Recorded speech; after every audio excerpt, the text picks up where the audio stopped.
দোকানের থেকে অনেক গুণ বেশি স্বাদের হেলদি ভেজ চাউমিন বাড়িতে কিভাবে বানানো যায় তারই রেসিপি আজ আপনাদের সাথে শেয়ার করব।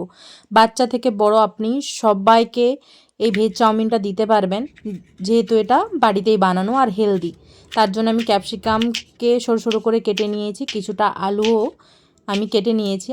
ভেজ চাউমিনে আলু না দিলে ভালো লাগে না, তাই অল্প করে আলুও কেটে দিলাম আর কিছুটা দিলাম বিটটাও কিছুটা কেটে দিলাম আর কিছুটা দিলাম গাজর। যা যা সবজি থাকবে আপনারা দিতে পারেন। আর স্প্রিং অনিয়ন কিছুটা নিয়েছি, সেটাও দেবো, বেশ ভেজ চাউমিনে ভালো লাগে। আর নিয়েছি বিনসটাকে একদম সরু সরু করে কেটে নেবো। আপনারা ঠিক এইভাবে কেটে নেবেন। এবার কড়াইয়ের মধ্যে অল্প করে তেল দিয়ে আমি চাউমিনগুলোকে জলটা ফুটে উঠলে তারপর সেদ্ধর জন্য বসিয়ে দেবো।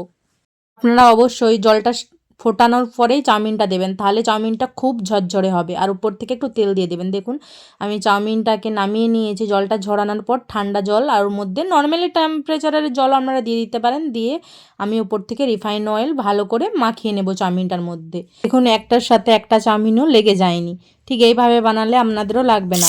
এরপর কড়াইয়ের মধ্যে কিছুটা পরিমাণে রিফাইন তেল দিয়ে বিনস, ক্যারট, বিট, আলু যে সবজিগুলো আমি কেটে রেখেছিলাম সবগুলোই আমি দিয়ে একবারও আপনারা আলাদা আলাদা করেও ভেজে নিতে পারেন বা একসাথেও দিয়ে ভেজে নিতে পারেন। আমি সব কিছু একসাথেই সবজি দিয়ে দিয়েছি আর অল্প স্বাদের জন্য দিলাম লবণ। অবশ্যই লবণটা আপনারা দিয়ে দেবেন স্বাদ মতো। দিয়ে আমি এটাকে ভালো করে কিছুটা সময় ধরে ভেজে নেব। দেখুন আমার ভাজা হয়ে গিয়েছে, ঠিক এই মুহূর্তে আমি নামিয়ে নেব। সব সবজিগুলো আমার ভাজা যেহেতু হয়ে গিয়েছে আমি নামিয়ে রাখলাম সব।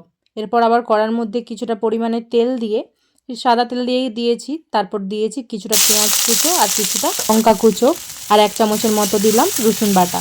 রসুন বাটাটা অবশ্যই দেবেন, তাহলে স্বাদ হয় চাউমিনটা। আর দিলাম সয়া সস, দিলাম আর কিছুটা পরিমাণে দিলাম টমেটো সস। দিয়ে ভালো করে আমি এটাকে একটু নাড়িয়ে নেব। দেখুন আমি ঠিক এই অবস্থায় নাড়ানোর পরে আমি চাউমিনগুলোকে ওর মধ্যে দিয়ে দেবো।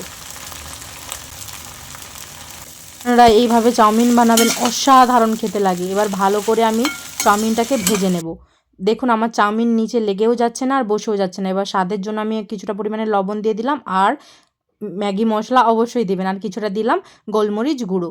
দিয়ে আবার ভালো করে নাড়িয়ে চাড়িয়ে নিয়ে আমি ভেজে নেবো চাউমিনটাকে। ঠিক আপনারা এই মতো অবস্থায় ভেজে নেবেন। আমার ভাজা হয়ে গিয়েছে, সবজিগুলো যে আমি ভেজে রেখেছিলাম সেগুলোই চাউমিনের মধ্যে দিয়ে ভালো করে নাড়িয়ে চাড়িয়ে আমি 1 থেকে 2 মিনিটের মতো করে আমি ভেজে নেব ভালো করে চাউমিনটাকে। আবার দেখুন এইভাবে আপনারা নাড়িয়ে নাড়িয়ে খুব সুন্দরভাবে ভেজে নেবেন। এই তো আমার রেডি চাউমিন।